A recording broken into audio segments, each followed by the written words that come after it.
Messieurs, dames, bonsoir et bienvenue à cette grande édition de la télévision Labari.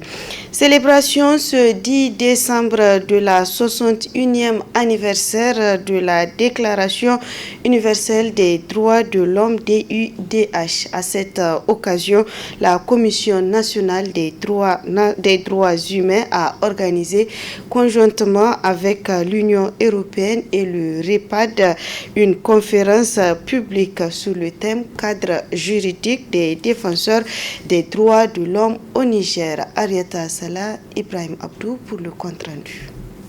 Cette conférence publique organisée conjointement par la CNDH et la délégation de l'Union européenne au Niger, avec la participation du REPAD soutenu par Oxfam, est organisée à l'occasion de la Journée internationale des droits humains célébrée ce 10 décembre sous le thème cadre juridique des défenseurs des droits de l'homme au Niger. Cette conférence s'inscrit dans la dynamique du renforcement du combat pour la promotion des droits humains.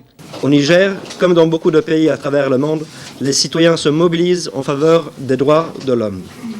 Les défenseurs des droits humains continuent leur lutte en faveur du respect des droits civils, politiques, économiques, sociaux et culturels. Dans ce paysage mondial en mutation, l'Union européenne réaffirme son ferme attachement à la pleine jouissance des droits de l'homme, notamment à celle des femmes et des filles.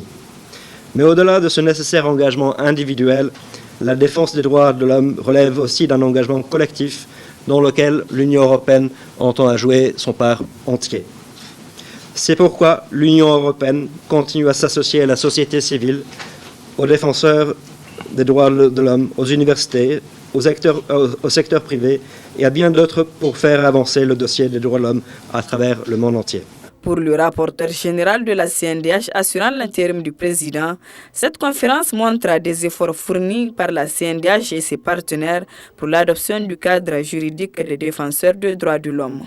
Au vu du rôle de promotion et de protection des défenseurs des droits de l'homme, combien important au Niger, la CNDH a retenu comme thème cadre juridique des défenseurs des droits de l'homme au Niger.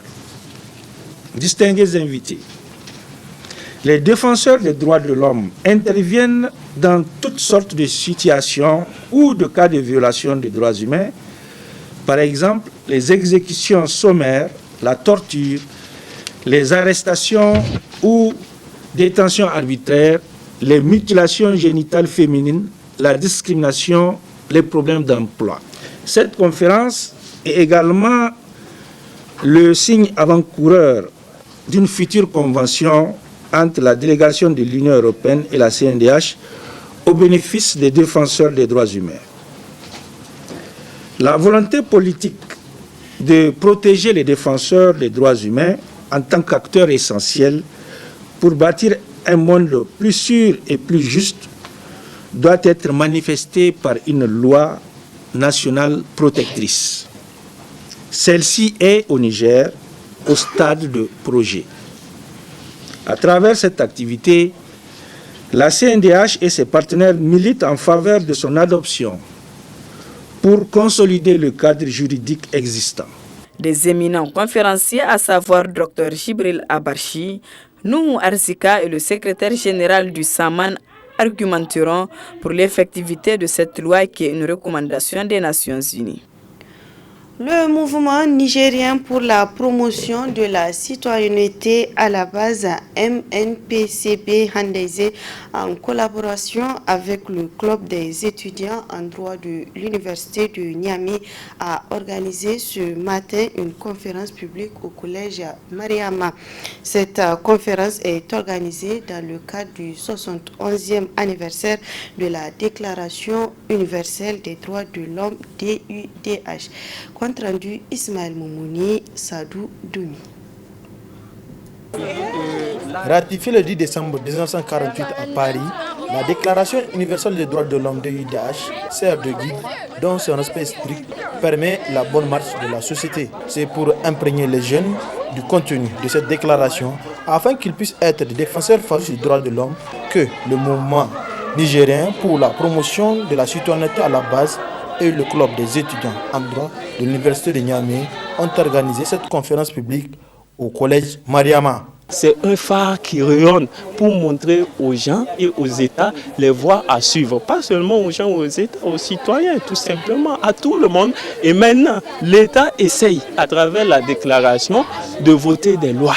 Et toutes les lois qui sont votées, quand vous prenez la Constitution, quand vous prenez les lois organiques, quand vous prenez les conventions ratifiées par les États, la Convention relative aux droits de l'enfant et tout, vous allez voir qu'il y a une forte inspiration de la Déclaration universelle des droits de l'homme. Et aujourd'hui, ce qui est important de comprendre, c'est quoi? C'est que cette déclaration, même si vous ne la connaissez pas, elle s'applique à votre personnalité juridique. Aujourd'hui, il y a beaucoup de gens, c'est quand ils vont à certains endroits, on leur dit ce que le droit a prévu, ils sont étonnés parce qu'ils ne savent pas que c'est ça. Vous voyez, donc le fait de connaître le droit, ça permet à un pays d'avancer de manière significative parce que, comme a eu à le dire Jean-Jacques Rousseau, l'obéissance à la loi concept prescrite est liberté. Pour qu'on puisse évoluer, il faut respecter les lois et règlements prescrits par la représentation du peuple, c'est-à-dire les articles 4 et 6 de la Constitution,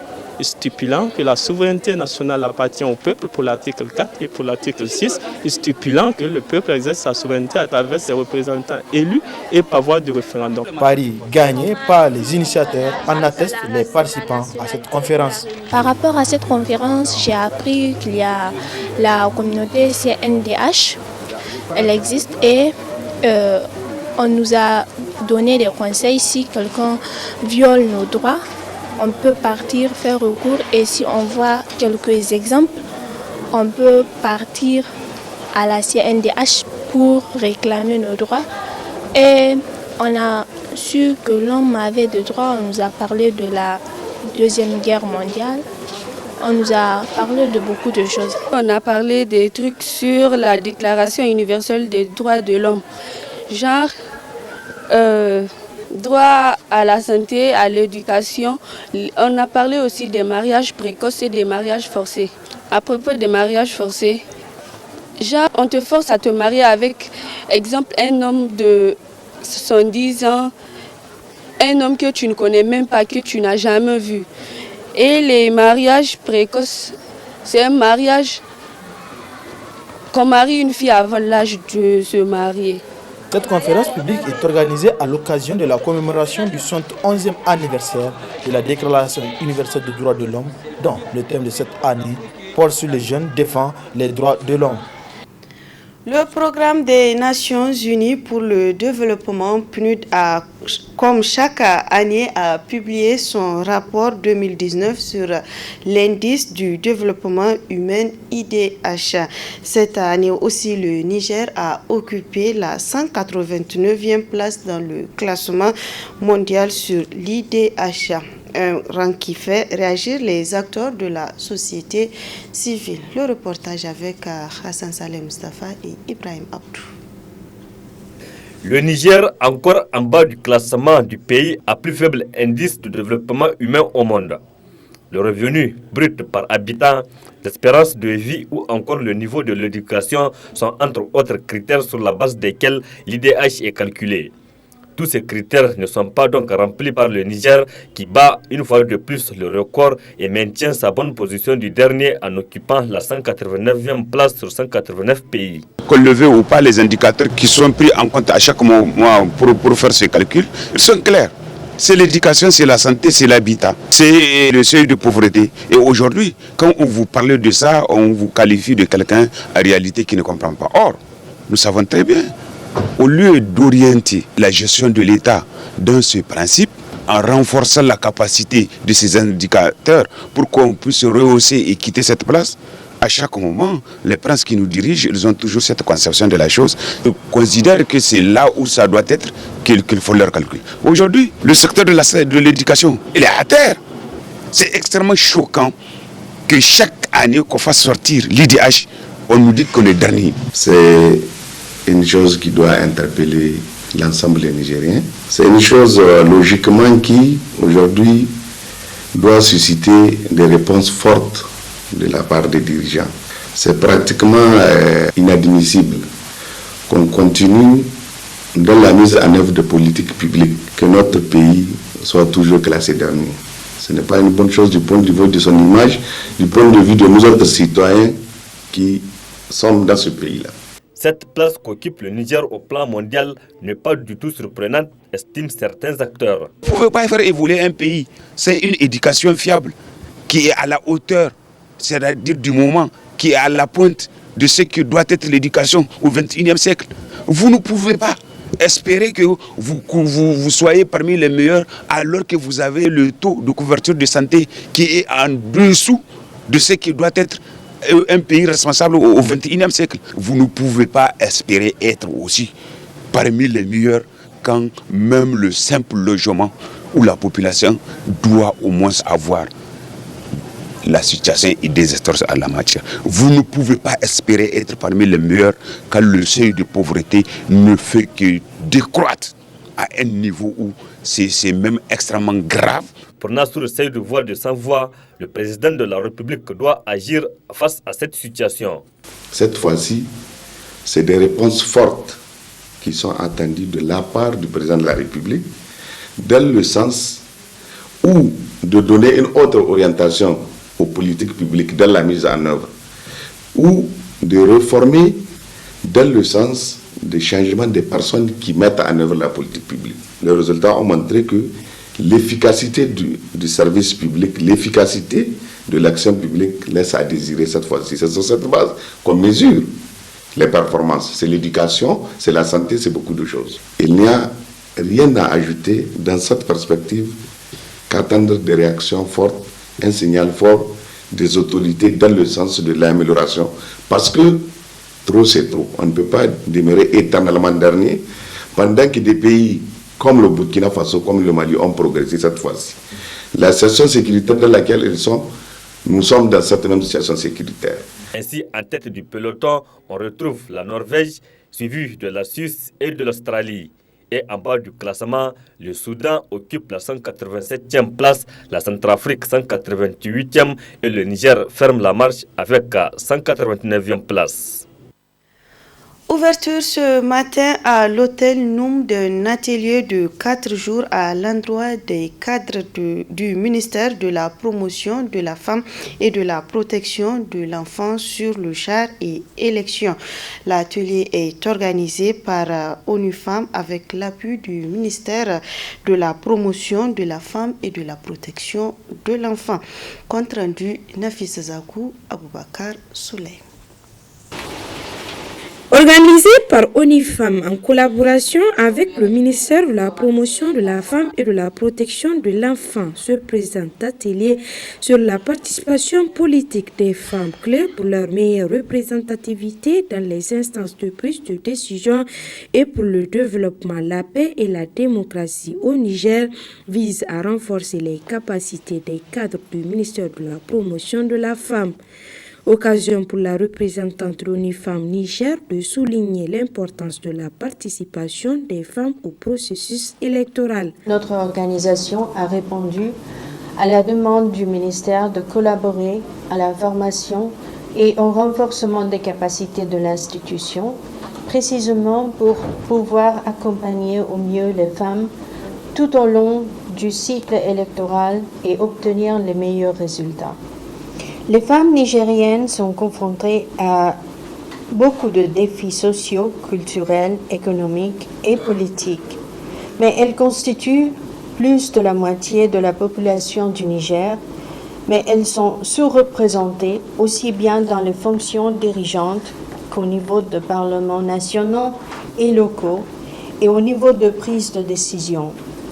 La participation des femmes dans les sphères de décision et en particulier leur participation dans le cycle électoral 2020-2021 au Niger reste un aspect important pour l'avancement du pays. Pour une participation active et une meilleure représentativité des femmes dans les instances de prise de décision, plusieurs actions ont été réalisées par le ministère de la promotion de la femme et de la protection de l'enfant et ses partenaires. Au Niger, la participation des femmes aux instances de prise de décision est faible. De même, elles ont rarement accès au contrôle des ressources et sont les plus confrontés à des discriminations d'ordre social, économique et politique.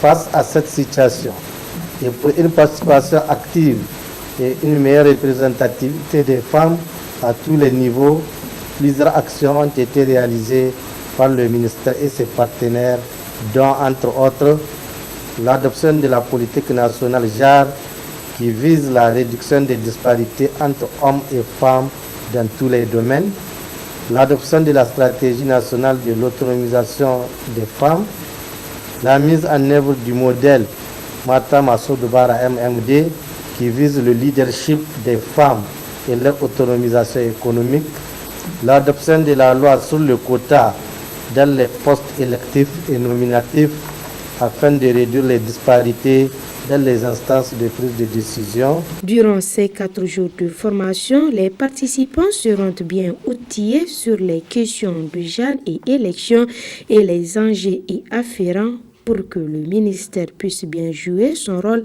d'orientation et de renforcement de capacités des autres acteurs. Du sport à taekwondo avec le retour triomphal hier nuit de 3 espoirs du taekwondo nigérien. 3 boursiers olympiques de retour au pays après les exploits réalisés lors des tournois internationaux. Désormais, place aux préparatifs des Jeux olympiques Tokyo 2020. Ibrahim Tekere et Sadou Doumi. Accueillis aux environs de 1h du matin ce mardi 10 décembre 2019, les 3 taekwondoïnes sont de retour au pays pour se ressourcer avant Tokyo 2020. Il s'agit de Ismaël Garba, Maman Toujani Ali et Tiken Ben Youssouf. 3 révélations sur le taekwondo nigérien sur les traces du médaille olympique de Rio 2016 Alphaga. J'ai l'honneur de vous présenter ici notre athlète féminin, Tiken Ben Youssouf, qui est au centre de Frischafen, le centre de Alphaga. Et c'est notre espoir en moins de 57 pour Tokyo 2020. Et près d'elle, nous avons le jeune prodige Mahan Tijani Ali, qui, vous savez que c'est déjà notre médaillé olympique junior de bronze. Donc pour nous, on est encore en passe qu'il puisse se qualifier avec Teket et pour les prochains JO. Et nous avons aussi notre champion Ismaël Garba Yakuba, qui est vraiment, je lui colle un mot, la constance. Il est vraiment constant et à ce niveau. Et même pour le ranking, je crois qu'il est 26e olympique. Et donc, Marahana est 37e olympique et Teket est 53e olympique. Je voudrais aussi profiter pour préciser que nos 3 athlètes que vous voyez ici sont des boursiers olympiques. C'est les boursiers que le COSNI a pris en charge avec la solidarité olympique. Je profite pour féliciter les parents qui sont venus parce qu'il faut que les enfants sentent votre soutien pour qu'ils puissent tenir. Vous savez, le sport, c'est un milieu où, disons, c'est quelque chose qui détruit quand on ne sent pas du soutien. Mais quand les parents soutiennent, nous-mêmes, nous soutenons, le Niger soutient ses athlètes, je pense qu'il n'y a rien qui peut empêcher à ce qu'un athlète puisse faire des étincelles. Très heureux de retrouver leurs parents et leurs fans, les 3 ambassadeurs nigériens ont placé la barre haute, la qualification sur le tatami pour les Jeux olympiques Tokyo 2020. Je suis vraiment très content de voir tous ses parents, amis et connaissances être là, nous accueillir à l'aéroport. C'est vraiment ils ont fait vraiment le maximum qu'ils peuvent faire de nous accueillir et ça c'est vraiment très touchant. Je leur dis merci beaucoup, vraiment c'est un grand plaisir pour nous et on leur dit merci beaucoup. T'inquiète, se porte très bien, alhamdulillah. Après avoir fait des années sans voir nos familles et nos amis, et tout d'abord je remercie le président de la Fédération nigérienne de taekwondo, c'est Soumana Sanda, qui a beaucoup fait pour nous dès le début. Et je remercie encore le comité olympique, tout le nom et M. Alhaji Ide Isaka, qui m'a beaucoup aidé dans le sport. En tant que moi je lui dis merci. Après les médailles engrangées en Europe, c'est un repos mérité pour nos héros en attendant la grande bataille de Tokyo 2020. Voilà, point final de cette édition. Monsieur, dames, merci à vous de l'avoir suivi et restez fidèles en compagnie des programmes de la télévision Labari.